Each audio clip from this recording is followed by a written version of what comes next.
Find what makes you unique and lean into it.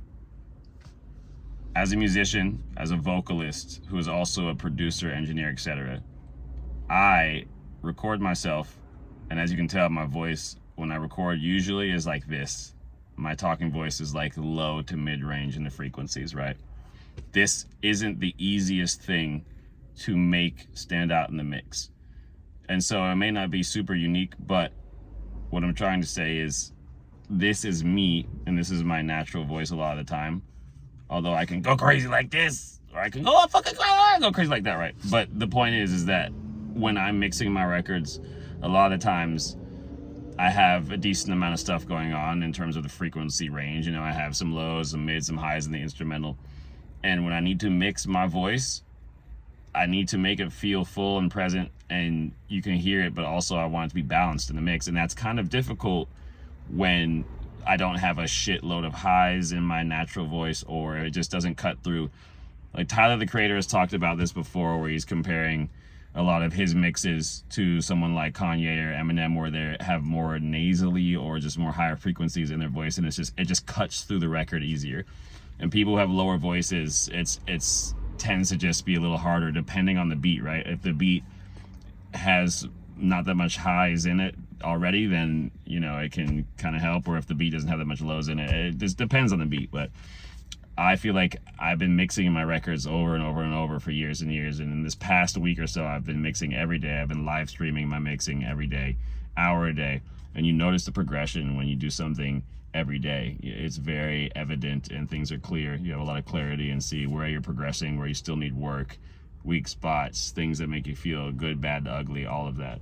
So I noticed that I'm getting better at making my vocals sound full and polished, but still maintaining that warmth and that low to mid-range body. When I'm doing a low cut, I usually take out at least 60 hertz from the low end of my vocals, but that seems in my brain, I'm like, oh, that's too much low end information, I need to cut more out. For some reason in my engineer brain, right, I'm like, I need to make space for the sub and other stuff, which is a valid point. But then I start cutting more, up to 70, 80 hertz, 90 hertz. And I've noticed 90 to 100 hertz is usually the most I want to cut in my voice. I mean, after 100, then I'm like, I'm losing that body. I'm losing what makes it feel like there's this low tone that I like. I feel like it's like I like it. It feels like it's too thin when I start to cut more from 100 hertz and above. And that's just, you know, with time I figured it out. And again, each mix is different, but it may not be what makes me unique because there are other people with lower voices, but that is my natural strength and what feels good. You have to go with what it feels, right? Music is such a feeling thing. So I have songs where my voice is higher in a higher octave and a different tone, and those are cool too. But my favorite is, I feel like a lot of my favorite songs are like I'm rapping, but I'm kind of like talk rapping. I'm not yelling at you, I'm not whispering, but I'm saying stuff with my chest in the same way, and I'm just delivering the message that needs to be delivered. But mixing is hard. I mean, I'm not a professional mix engineer. I've been doing it for 14 years, and I mix my own records. I've probably mixed over 200 songs, including mine and my friends. So I definitely put in a lot of work, but it's a battle every year. You get better and better, and you just try your best. So I believe that is all I have to say. I wanted to try recording a whole clip without cutting it, and we're at about 4 minutes, so that's pretty cool. I'm just gonna let this run. I'm trying to get better at speaking and treating this as if it's alive and not doing any cuts, so that I'm forced to communicate better. So if I haven't said it already, lean into your superpower.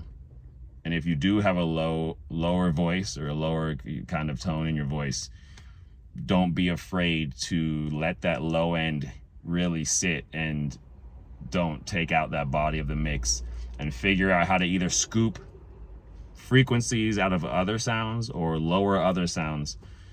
But the voice is a powerful instrument. If you enjoyed this video, follow for more, subscribe for more. Most importantly, go make a banger. If you don't make a banger, I will find you. I will. But also, there's a sample pack if you want, and the link in the description or the link in my bio, depending on what platform you're watching this on. That's it. Goodbye. Goodbye, goodbye, goodbye.